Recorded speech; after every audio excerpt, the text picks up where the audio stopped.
Well, what is up? It's your favorite 619 nerd, Jesse Green. It's August 22nd, 2011. And we're going to talk about the second of the MS3 TK3000 Gamera vs. baugon, the second sequel to the Gamera movie. It was made in 1966, a year after the first one, and it's actually full color. And basically, it was supposed to be an ice monster versus fire monster. Gamera was fire, baugon was ice. But and it's just in the third season of the series of MST2000. Episode 4 of third season. Thank you. Sorry. Anyways. Okay, it's not even a Gamera movie. He's hardly even in it. Most of it was a recap of the first movie. And then he attacks this water planet, and you don't see him for like an hour, or like at least a half hour, 45 minutes. Give or take, you know. But the story is about these three guys going to this uncharted island in the middle of nowhere to find this opal. So once they find the opal, one of them gets bitten by a scorpion. One guy throws dynamite and takes off, supposedly killing the hero, if you can call him a hero. Anyway, so he brings it back, and while he's playing cards, he leaves a X-ray machine or something on. And the opal was really an egg for baugon. He's kind of like a half lizard, half puppy with a horn. And his tongue shoots out, and he can breathe ice. And out of his ass, you got a rainbow coming that destroys everything in his path. Which is cool. Kind of neat.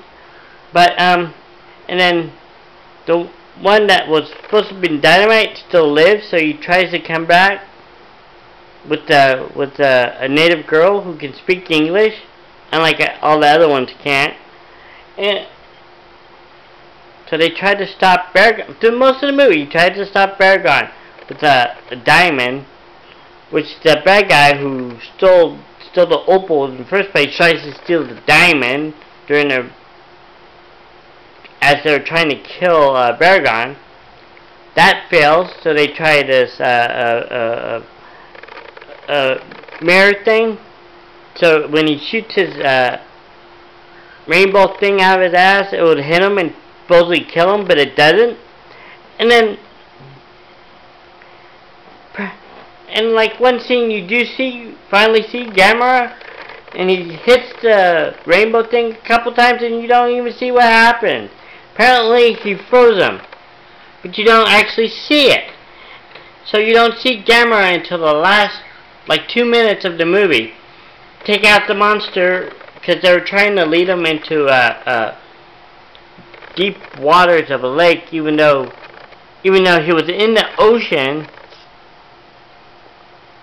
depths. He was fine, but apparently a lake can kill him. I don't understand that. I really don't. So I'm gonna from a 1 to 10, I'm gonna give Gamera vs. baugon a 3.5, and I'm being generous. So I'm gonna do the second film, which is a surprise. It's a little movie called Paul with Simon Pegg, Nick Frost, Jason Bateman, Kristen Wiig, Sigourney Weaver, and of course Seth Rogen plays Paul. Okay, this one, I have to say, probably one of the most funniest movies I've seen all year. And I've seen a lot of them, but this one, I laughed throughout the whole movie. Even a couple times there's a couple parts when Kristen Wiig is kind of religious nut, and part of her eye is missing. because of some reason, but Paul fixes it, so I kind of teared up. And then you have an actress like Blake Danner, plays Tara, who meets Paul in the beginning of the movie when she was just a child. And that's how he got the name Paul, because he kind of landed on her pet golden retriever. That's how he got the name, and it just stuck. This is a very funny movie. And it starts with these Nick Frost and Simon Pegg going to Comic-Con, which is actually where I saw them, like not this year, but the last year they had a panel in Hall H. I saw them, and they even said that they didn't even film in Comic-Con because they actually filmed it in New Mexico, actually, which is kind of cool. You had orcs and you had stormtroopers and the Princess Leias that you see all throughout Comic-Con anyway, and there even was you can find some swords like what he was trying to Nick Frost was trying to find. So you think it actually was Comic-Con, and it had the font, but it was actually in New Mexico in their convention center, which is actually kind of cool. So it's basically two nerds and an alien buddy movie, road picture. It's laugh out hilarious. Jason Bateman plays like the Ben in Black. You got Sigourney Weaver, who you don't actually see until the very end, which is nice.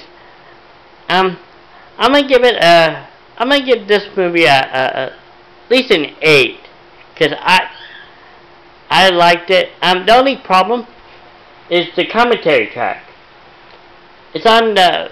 If you're gonna do commentary track, you should do it on the unrated, not the theatrical cut, which it has both actually.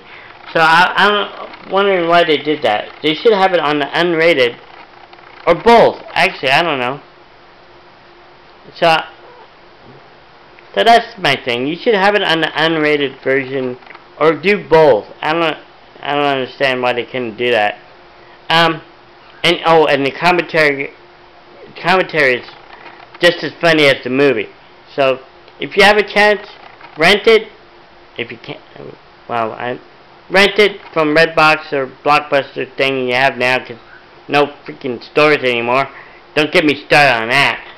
Alright, I'm going to give it an 8. Funniest movie I've seen all year, and there's been a few. And I'll see you next time.